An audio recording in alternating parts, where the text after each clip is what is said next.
entrega de Lillo Investiga. Hoy estamos en el Jardín Botánico de la Fundación Miguel Lillo, pero esta vez no para entrevistar a un investigador, sino que vamos a entrar en este fascinante mundo del Jardín Botánico de la mano de su directora, Ana Levy. Ana, un placer entrevistarte hoy. Gracias, bienvenidos al jardín.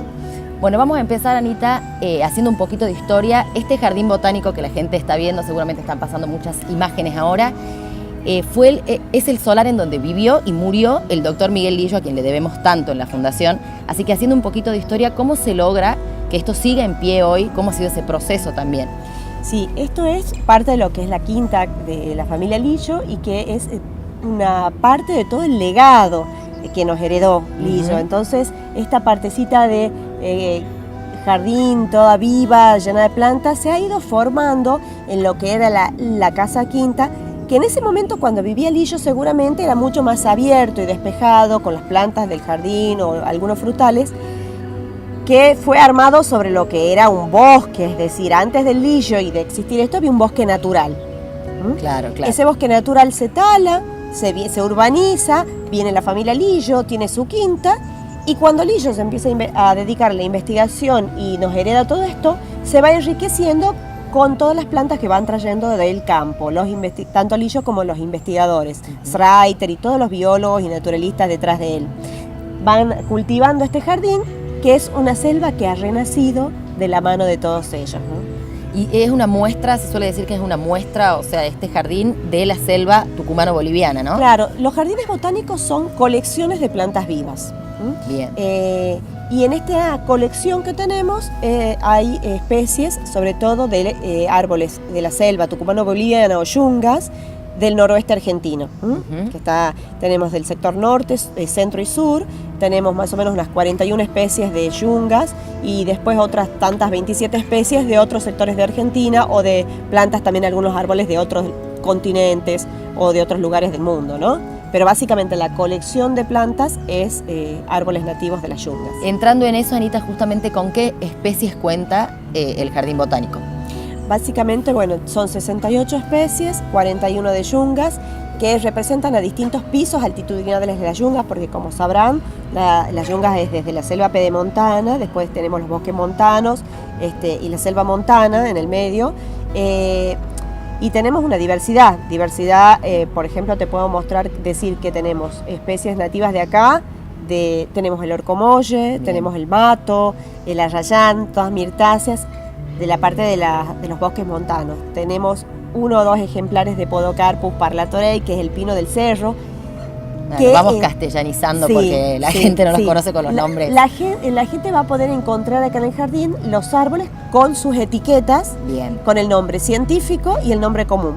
Entonces, por ejemplo, lo que te acabo de decir es Podocarpus parlatorei, es el nombre científico, que se lo conoció acá y en la China. Es el nombre que los científicos del mundo acuerdan para esa especie. Y pino del cerro sería el nombre común que le llamamos. Perfecto. Entonces tenemos 1 o 2 ejemplares, pero que a veces está un poquito sufrido por el calor. Ellos están acostumbrados a otro clima.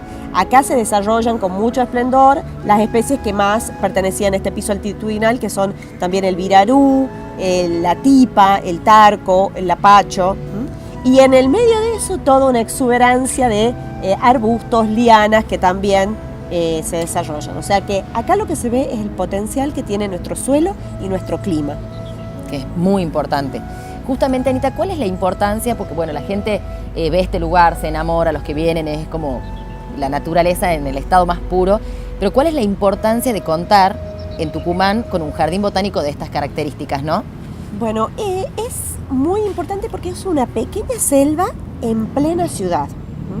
Vos pensás que casi estamos en el microcentro de la ciudad, es media manzana, vos te pones acá adentro y no ves ni siquiera los edificios que están a 50 metros, porque es tan exuberante la vegetación, y es la primera selva a la cual acuden muchos tucumanos y algunos turistas que van a venir por el día, pero los tucumanos desde los nenitos más chiquitos, desde 2 años, el primer lugar en contacto con la selva para muchos, y a veces el único lugar, va a ser el Jardín Botánico Lillo, donde van a ver lo compleja que es, van a conocer nuestras plantas, es muy accesible. Tenemos lugares de naturaleza en Tucumán pero ya hay que desplazarse, 11 kilómetros, 10 kilómetros, Seguro. 25, la naturaleza. Esto lo impresionante también es que está en el centro. Esta es la muestra, el botón, una muestra, Sí, sí, sí. y a partir de aquí es como motivadora para seguir conociendo la naturaleza. A veces yo digo que el jardín botánico es como el tráiler de una película, donde venís, ves un poquito, te entusiasmas y querés seguir viendo más. Ah, y la el película, puntapié inicial. exacto, continúa en la selva y en los bosques tucumanos, que es tan hermoso. Anita, desde 1998 tengo entendido que el Jardín Botánico pertenece a la Red Argentina de Jardines Botánicos. ¿Eso qué trascendencia tiene? ¿Cómo se proyecta? Así es, en Argentina somos aproximadamente 50 los jardines botánicos. Cada jardín botánico tiene su estilo, su colección, su temática de plantas, y compartimos entre varios distintas necesidades, y entonces la red lo que tiene es que nos conecta y trabajamos de una manera colaborativa. En este momento tenemos la suerte del Lillo de tener la vicepresidencia de la red. Somos varios tucumanos los que tenemos la comisión en este momento, y articulamos actividades. Entonces, desde el intercambio de planta entre jardines para las colecciones para ir enriqueciendo, hasta hacer acciones de actualización, problemas de manejo que tenemos distintos jardines, hacemos capacitaciones, actualizaciones en cuanto a los conocimientos de las plantas, promovemos actividades conjuntas, así que... Bien, es importante. Anita, me comentabas recién fuera de cámara que el Jardín Botánico es mucho más que una colección de plantas, ¿no? Este enfoque ecológico del cual me hablabas, me gustaría que ahondemos un poco más en ese enfoque ecológico que tiene el jardín, que es más que lo que vemos, ¿no? Sí, el jardín botánico, como tiene esta selva y esta complejidad que te digo, de árboles muy grandes, medianos y pequeños, y todo un arbustal abajo que se llama sotobosque, que es abajo del bosque. Todo esto es el hábitat para un montón de vida, de animales, insectos, caracoles, aves. Vos pensás que en la trama de cemento de la ciudad, las aves que están migrando desde la Sierra de Medina, Sierra de San Javier o hacia otros lugares, encuentran en el Jardín Botánico Lillo un lugar de refugio, de descanso, de alimento. Tenemos, por su complejidad boscosa, el jardín alberga 80 especies de aves, 14 de las cuales son residentes, es decir, viven todo el año. Pero podés ver hasta águilas acá que están pasando y encuentran su refugio en sus viajes. Así que, y además de aves, que es lo más conspicuo, tenemos mariposas que se alimentan de acá, de estas plantas, y generan su ciclo de vida, porque lo importante es que veamos que las plantas son el soporte de la vida, desde los pequeños hongos hasta insectos, caracoles, lombrices, aves. Todo se soporta en las plantas, y las plantas están en estrecha interacción entre los animales. Por ejemplo, tenemos una mariposa que siempre está poniendo huevos en una de nuestras plantas. El huevo es muy accesible, se ve la larva, y de ahí del huevo sale la larva, la crisálida, sale una mariposa que después va a ser la polinizadora de las plantas. Es decir, que la interacción planta-animal se está viendo muy, muy claramente en el jardín. La mariposa después será polinizadora de otras plantas, pero cuando es pequeña es predadora. Las plantas tienen resistencia y tolerancia, y en ese sentido lo interesante del jardín es promover un nuevo paradigma de cuidar jardines más sustentables, evitar matar las larvas, los insectos, porque son parte del ciclo. Un poco un trabajo de concientización también se hace desde acá. Sí, es parte del ciclo de vida, por supuesto, en general, y además el jardín está siendo receptor de un montón de insectos benéficos. Acá el jardín es un lugar donde los mismos investigadores de la Fundación vienen a buscar material. Anita, ¿cómo es la interacción que se da justamente entre los investigadores y el jardín botánico, ¿no? Que me imagino que no tiene un trabajo aislado, sino que hay ahí un trabajo justamente de interacción. Sí, el jardín botánico tiene el lujo de estar vinculada o de ser parte de una institución de investigación. No todos los jardines botánicos tienen la riqueza de investigadores que tiene el Lillo, ¿no?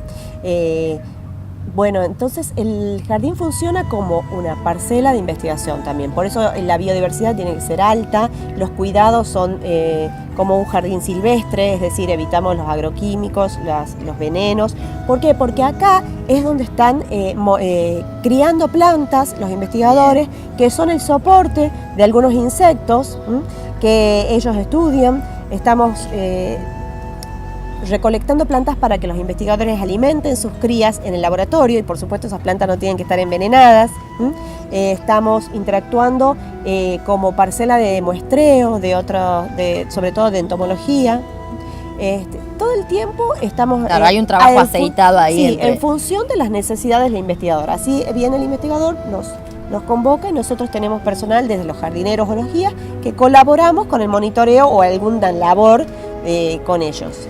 Para ir cerrando, Anita, ¿cómo es el tema del mantenimiento? La verdad que uno siempre lo ve al jardín impecable, como que da ganas, ¿no?, de estar.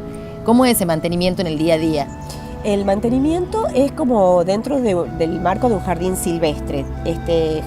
Los jardines silvestres son jardines donde se aprovecha el potencial de la naturaleza y el potencial natural, pero hay un manejo, hay un ordenamiento, no es un jardín abandonado. Claro, por eso. Entonces, el mantenimiento, básicamente, acá tenemos mucha caída de ramas, tenemos personal de jardinería y personal de limpieza, además de los guías. Tenemos mucha caída de rama y hojas a lo largo del año, tenemos ramas que caen, ramas grandes, así que a veces tenemos situaciones un poco conflictivas por el tamaño de los árboles, en ese sentido que cae alguna rama. Por eso es que, por ejemplo, en el día que llueve no hay que entrar al jardín o corre mucho viento. Y después tenemos zonas de pasto, de césped, donde hay que cortar y otros pequeños canteros, pero en general el riego, por ejemplo, es mínimo porque todas las plantas son nativas en general, entonces están acostumbradas al clima de nuestro. No hay plantas en ese sentido mimadas, las únicas más mimadas son las de los canteros. Por eso vas a ver que en la época del invierno las plantas están con un estrés hídrico como caídas, pero eso es natural, no hay que asustarse cuando las vemos a las plantas así. Así como no regamos el cerro en el invierno y hay una época de sequía natural, también ocurre en el jardín. En ese sentido se trata como un jardín silvestre. Bien, y lo último, para ir cerrando, el tema de las visitas guiadas. La verdad que uno siempre ve acá estudiantes, turistas, ¿cómo son esas visitas, los días, los horarios, para que la gente también conozca? Sí, el jardín botánico se puede visitar de lunes a viernes, todos los días, entonces en ese horario, desde las 8 de la mañana hasta las 6 de la tarde.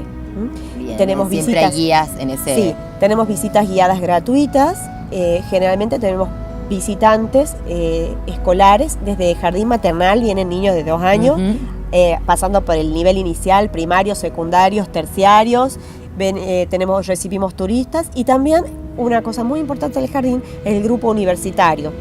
Tenemos dentro del universitario, tenemos la facultad asociada a nosotros, esto es como parte del aula de ellos, los estudiantes pueden venir a aprender acá, y también tenemos cursos de posgrado que se dictan acá porque necesitan todo este bosque al alcance de la mano y muchas veces encuentran todo lo que necesitan acá y no tienen que desplazarse hacia el campo, tanto los estudiantes de biología como los investigadores.